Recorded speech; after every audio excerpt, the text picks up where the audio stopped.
Are you tired of being late to stops when it's not even your fault? Or getting stuck on difficult turns?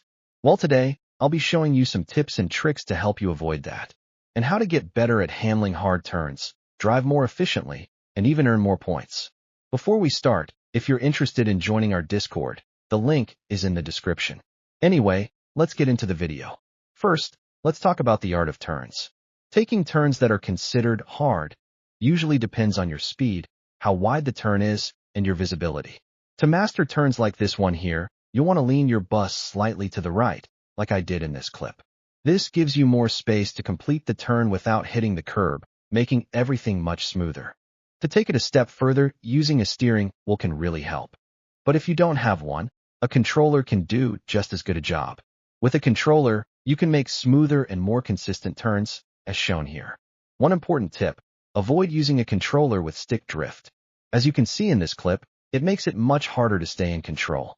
Once you can handle some of Croydon's hardest turns, you'll be ready for almost anywhere. Unless you're in a bendy bus, then good luck. If you're looking to practice, try areas like Popular Street, Norwood Junction, Route 450 back roads. These spots have some of the most challenging turns in the game. Now let's move on to points. There are a lot of great videos on YouTube, like ones from Aerospotters, that explain how to earn points. But many of them miss a basic feature, especially for non-company buses. That feature is bus company upgrades. For example, if you choose a company like Croydon, you'll see options on the right too. Asterisk increase points earned from passengers. Asterisk get discounts on buses. This applies to any Croydon company. As you can see here, I've earned XP from completing routes, which allows me to unlock upgrades. I'm not sure if XP is awarded for incomplete routes, so if you know, let me know in the comments. In addition, if you want to maximize your points, it's best to join more populated servers and avoid private servers when you're grinding.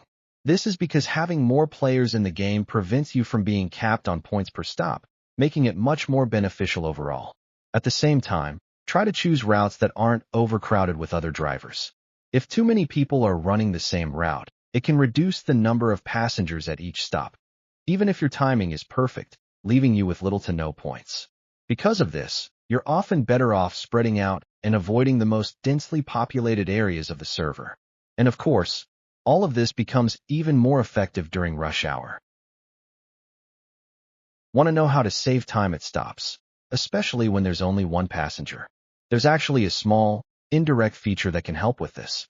You can close the doors slightly earlier once the passenger has started boarding, which lets you get moving again much quicker. It might not seem like much, but over time those small seconds really add up. This also works for wheelchair users. As soon as the wheelchair user is fully on the ramp, you can begin closing it straight away, like I did here. And yes, that was intentional. Overall, it only saves you a second or two per stop, so it's not essential. But if you're trying to be as efficient as possible, it definitely helps. That's all from me. Hope your routes run smoother and your points go up. Don't forget to like, subscribe, and check out the Discord in the description. Safe driving, and I'll see you on the next route.